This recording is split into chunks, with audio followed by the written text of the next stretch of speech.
Welcome, everyone, and thank you for joining today's presentation on FAR and DFARS compliance tips for federal contractors.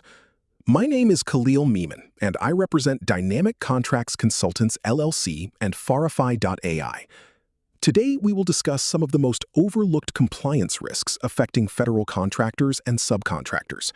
Whether you are a small business entering the federal marketplace or an established defense contractor, understanding compliance requirements under the FAR and DFARS is absolutely essential.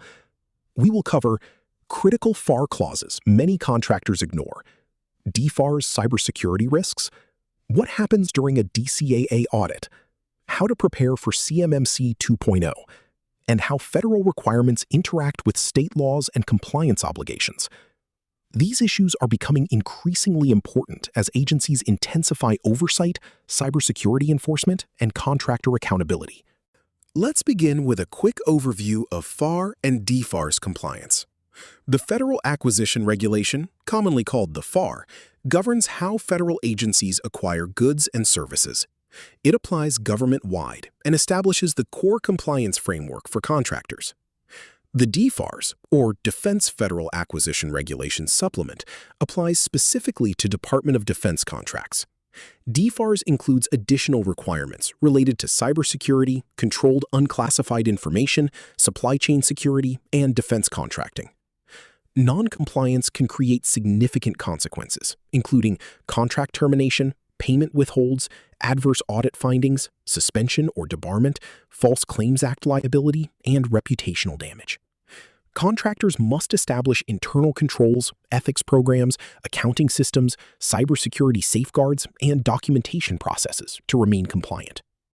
One of the biggest mistakes small businesses make is assuming FAR clauses only matter during proposal submission.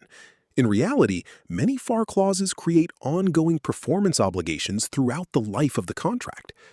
The first clause is FAR 52.219-1, Limitations on Subcontracting. Many small businesses accidentally violate subcontracting thresholds by outsourcing too much work.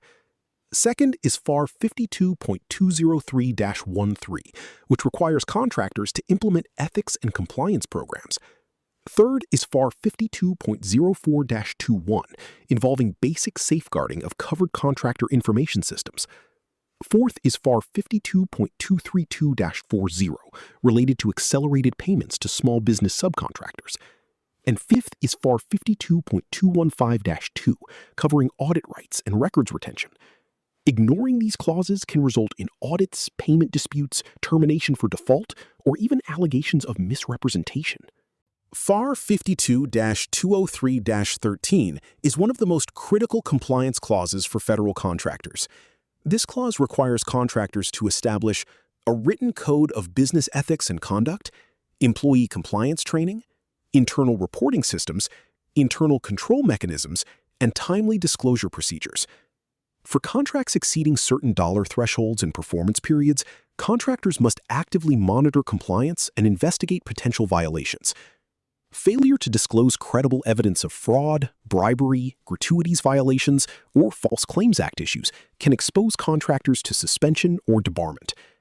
An effective ethics and compliance program demonstrates organizational responsibility and reduces legal and contractual risks. Cybersecurity compliance under DFARS has become one of the highest enforcement priorities for the Department of Defense. A common issue is failure to comply with DFARS 252.204-7012, which requires contractors to protect controlled unclassified information, also called CUI. Contractors frequently make mistakes, such as failing to implement NIST SP 800-171 controls, weak access management, improper incident reporting, poor subcontractor oversight, and inadequate documentation. Under DFARS, contractors must report cyber incidents within 72 hours. Failure to comply may result in contract loss, False Claims Act investigations, financial penalties, breach notification costs, and significant reputational harm. Cybersecurity compliance is now directly tied to contract eligibility. Many contractors become nervous when they hear the words DCAA audit. The Defense Contract Audit Agency reviews contractor accounting systems and financial practices to ensure government funds are properly managed. During an audit, DCAA may review accounting systems, labor charging, timekeeping procedures, indirect cost allocations, billing records, incurred cost submissions, and subcontract management. Auditors will examine whether costs are allowable, allocable, and reasonable under FAR Part 31. Common findings include unsupported costs, poor documentation, improper labor charging, inconsistent timekeeping, and failure to segregate direct and indirect costs properly. Preparation is essential to surviving a DCAA audit successfully. Contractors can significantly reduce audit risk by implementing proactive controls before an audit occurs.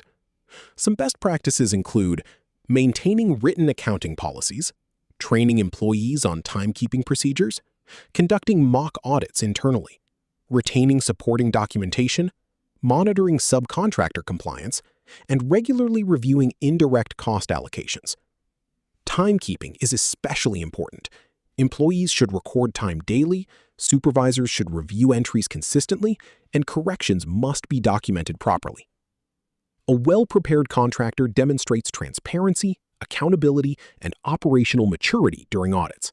CMMC 2.0, or the Cybersecurity Maturity Model Certification, is transforming how defense contractors manage cybersecurity compliance. If your organization handles Controlled Unclassified Information, or CUI, you will likely need to comply with CMMC requirements.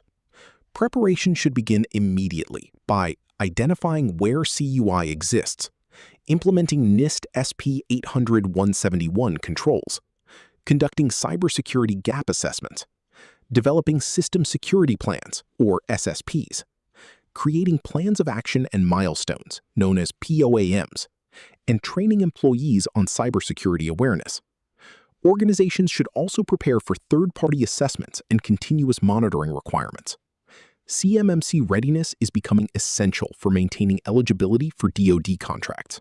Federal contractors must also comply with numerous state laws, in addition to FAR and DFARS obligations. Examples include state labor laws, wage and hour requirements, data privacy regulations, employment laws, licensing requirements, and state tax obligations.